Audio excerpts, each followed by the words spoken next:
एक दिवसीय संकल्प सभा का जो आयोजन कैलारस क्षेत्र की बहुजन समाज ने किया है, तो इस आयोजन में अपनी बात रखने से पहले बहुजन समाज के उन सभी महापुरुषों के चरणों में जिनके अथक संघर्ष, त्याग और बलिदान से हमें मान, सम्मान और स्वाभिमान का जीवन जीने का अवसर मिला, के चरणों में श्रद्धा के सुमन अर्पित करता हूं।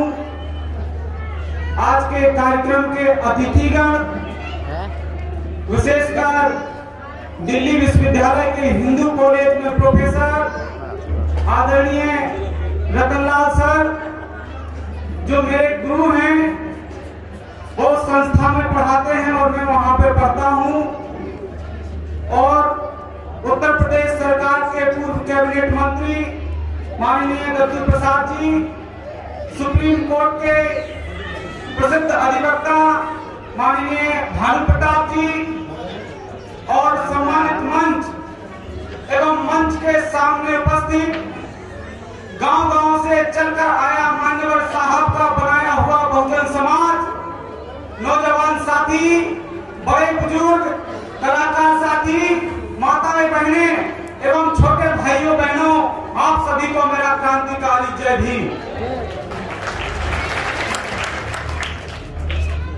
मैं इस क्षेत्र में पिछले 2 साल से आता रहता हूं और आप लोग भी बड़ी संख्या में इधर आ जाते हैं।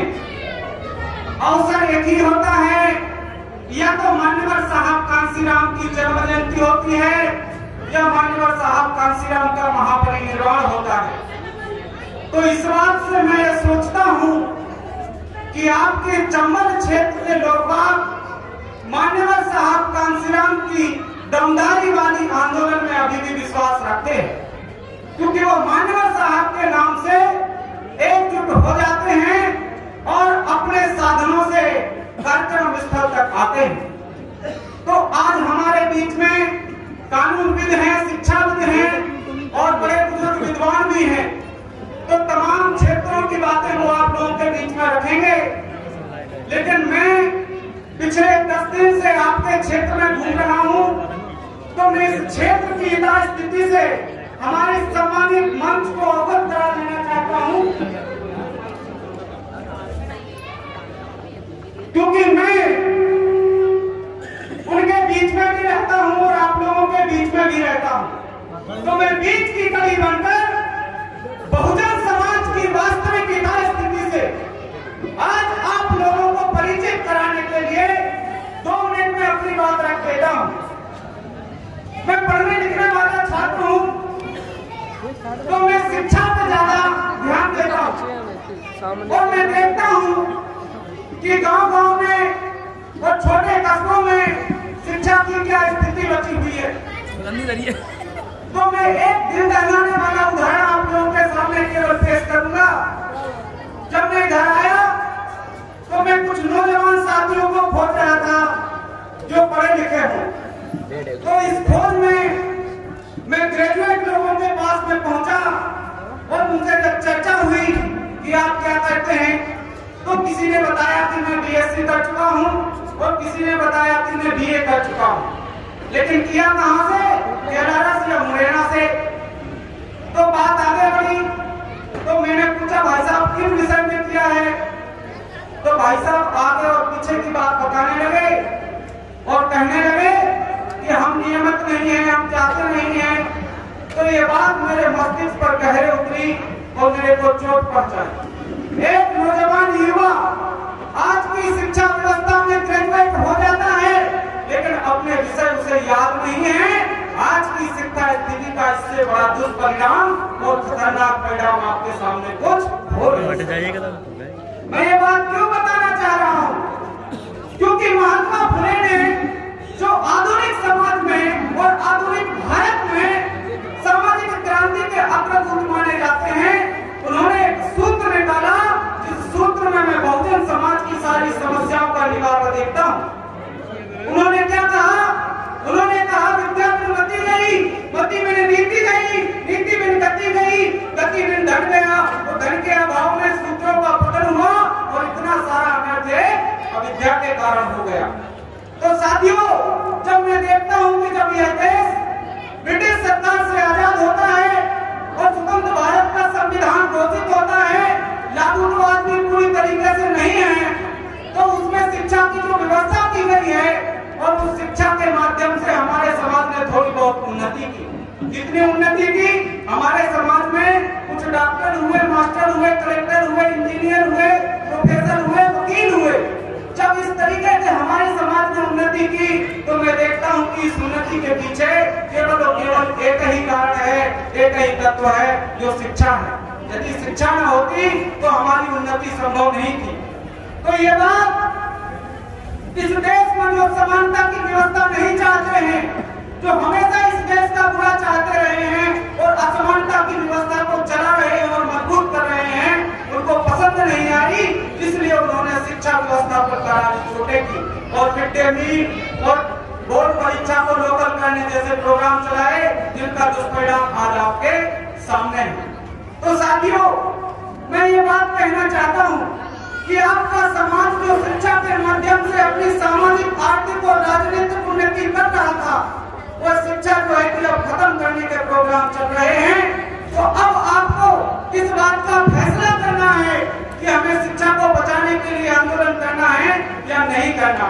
चूंकि मान्यवर साहब कांसीराम के परिनिर्वाण पर यह कार्यक्रम हो रहा है, तो मान्यवर साहब कांसीराम ये कहते थे कि किसी भी आंदोलन की सफलता के लिए प्रतीकात्मक आंदोलनों की जरूरत होती है, हमें यह आंदोलन करने पड़ेंगे।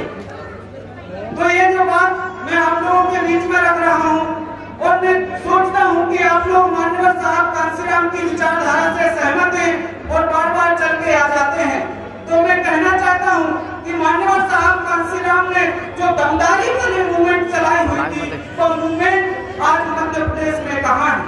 उत्तर प्रदेश में तो वह मूवमेंट केवल राजनीतिक झंडा के नीचे आज भी ताल ठोक रही है, लेकिन मध्य प्रदेश में उस मूवमेंट की दशा क्या है? मध्य प्रदेश के नौजवानों को क्या इस बात का दुख नहीं होता?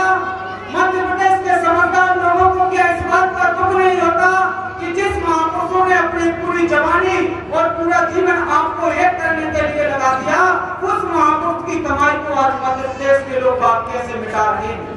उनने खड़ा किया हुआ भवन, कौन सा भवन? बहुजन समाज का भवन। बहुजन समाज कौन है? अहीर, गड़तिया, नाई, धोबी, तेली, तंबोली, काची, कुर्मी, चमार, भंगी, बसोर, कोल, भील, बैगा, जिसमें दलित, पिछड़ा और आदिवासी आते हैं, वो बहुजन समाज को एक लेकिन आज वो बहुजन समाज मध्य प्रदेश में क्यों नहीं दिखता है? मैं हमेशा इसी चिंता में रहता हूँ और मध्य प्रदेश के नौजवानों के बीच में ज्यादा फिर यही बात कहता हूँ कि आप लोगों को मान्यवर साहब कांसीराम की मूवमेंट न केवल समझनी होगी, बल्कि उस मूवमेंट को गति भी देनी होगी। और गति कैसे देंगे?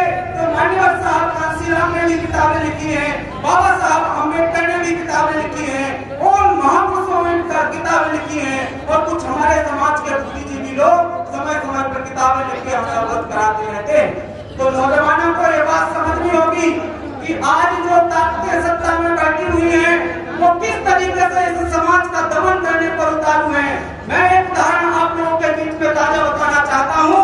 अभी अभी आप त्रिपुरा का हाल देख रहे होंगे। त्रिपुरा में बहुजन समाज के एक हिस्सा, जिसे हम अल्पसंख्यक कहते हैं, अल्पसंख्यकों की इबादत गाहों में आग लगाई जा रही है। उनकी दुकान जहाँ से रोटी चलती है, उनमें आग लगाई जा रही है। भारत के लोगों को, बुद्ध की विचारधारा मानने वाले लोगों को यह बर्दाश्त नहीं होना चाहिए, क्योंकि यह संविधान के खिलाफ। इस देश में सबको रहने के लिए भारतीय संविधान अनुमति हर जगह देता है, लेकिन कुछ सांप्रदायिक ताकतें भारतीय संविधान की इच्छा के विपरीत और आजादी की लड़ाई लड़ने वाले महापुरुषों की इच्छा के विपरीत इस देश को बनाने जा रहे हैं। मैं बहुजन समाज के नौजवानों से फिर यह अपील करूंगा कि आपको बहुजन विचारधारा को समझना होगा और आगे बढ़ाना होगा। और यदि ये वक्त निकल गया तो फिर चिड़िया चुग गई खेत, तब पछताएगा होए, फिर उसके बाद में आप रोएंगे और रोने के अलावा कोई रास्ता नहीं बचेगा। तो इन सब बातों के साथ, क्योंकि मैं आप लोगों के बीच में रहा हूँ, तो काफी कुछ मैंने देखा है। और ये जो नौजवान एक टीम इधर खड़ी हुई है, लेकिन एक टीम जिसके सहयोग के बिना ये कार्यक्रम हो ही नहीं सकता था, वो यहाँ पे खड़ी नहीं है। लेकिन मैं उनका जिक्र कर देना चाहता हूँ। 10 से 20 दिन 30 से 40 नौजवान साथी रोज गांव जाके महापुरुषों की विचारधारा पढ़ाने का काम किए, लेकिन वो खाली पेट नहीं चल सकते। तो वो खाली पेट नहीं चल सकते थे, तो इन जो नौजवान साथी हैं, जो कुछ तो शादीशुदा हैं और कुछ अभी कुंवारे हैं, तो जो शादीशुदा हैं उनकी पत्नियों के लिए और जो अभी कुंवारे हैं उनकी माताओं के लिए आपसे जोरदार तालियां चाहता हूं कि उन्होंने भी कुछ लोगों के लिए रात को एक बजे खाना बना के भेजा। तो ये साथियों बहुत जरूरी बात है, मैं आप लोगों के बीच में जो मेरे को उचित लगा कम समय में कहना कह दी, और इसी के साथ मैं अपनी बात खत्म करता हूँ। जय भीम, जय भारत, जय जयकार श्री राम।